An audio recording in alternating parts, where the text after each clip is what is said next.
Autre centre d'intérêt de l'actualité, le litige qui oppose Azur Gabon et l'Agence de régulation des télécommunications électroniques et des postes a trouvé une voie de sortie avec la médiation de Laure Olga Ngonjou en sa qualité de médiateur de la République. Elle a conseillé aux deux parties de privilégier le dialogue.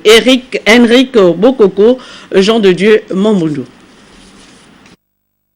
L'âge de guerre est désormais enterré entre Azur, filiale du groupe USAN, et l'Agence de régulation des communications électroniques et des postes. Face à ce différend, le médiateur de la République est monté au créneau. Un terrain d'attente a été trouvé à l'issue de l'examen de ce dossier. À l'issue de l'instruction du dossier, la fragilité financière d'USAN Gabon SA a été mise en évidence.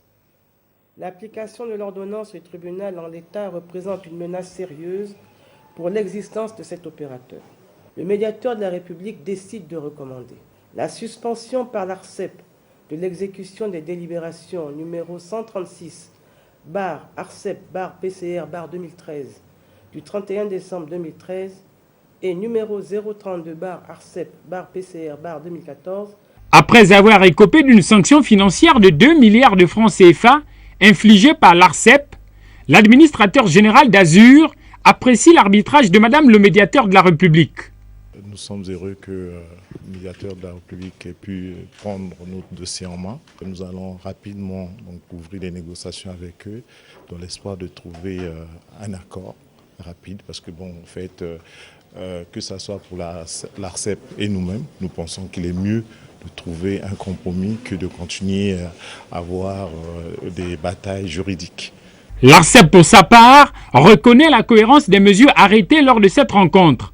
L'organe de régulation déplore tout de même l'attitude d'Azur qui ne respecte pas son cahier de charges. Depuis ce démarrage de ces activités, force est de constater que 5 années plus tard, les résultats d'Azur sont toujours négatifs. Au regard des dispositions OHADA, nous aurions pu demander à cet opérateur d'arrêter toute activité en République gabonaise. Il y a du bon dans ces démarches puisque Azur, depuis quelque temps, met tout en œuvre pour essayer de respecter la réglementation.